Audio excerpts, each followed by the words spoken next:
পাকিস্তানের বেলুচিস্তানে একটি স্কুল বাসে শক্তিশালী বিস্ফোরণে ৩ শিশুসহ ৫ জন নিহত হয়েছেন। এই ঘটনায় আহত হয়েছেন বেশ কয়েকজন। বুধবার সকালে এই ঘটনা ঘটে।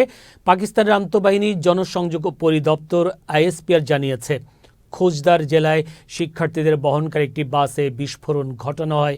এই সময় বাসটি শিশুদের স্কুলে নিয়ে যাচ্ছিল। প্রাথমিক প্রতিবেদন অনুযায়ী ৩ জন শিশু এবং ২ জন প্রাপ্তবয়স্ক নিহত হয়েছেন। বিস্ফোরণে আরও ৩৫ জন আহত হয়েছেন বলে জানিয়েছেন খোজদারের ডেপুটি কমিশনার। ডনের খবরে বলা হয়েছে, স্কুল বাসটি আর্মি পাবলিক স্কুলের ছিল। আহতদের চিকিৎসার জন্য সিএমএইচ খোজদারে স্থানান্তর করা হয়েছে এবং কর্তৃপক্ষ ঘটনাস্থল থেকে প্রমাণ সংগ্রহের জন্য এলাকাটি ঘিরে রেখেছে। মৃতের সংখ্যা আরও বাড়তে পারে বলে আশঙ্কা প্রকাশ করেছেন পাকিস্তানের স্বরাষ্ট্রমন্ত্রী মহসিন নকভি।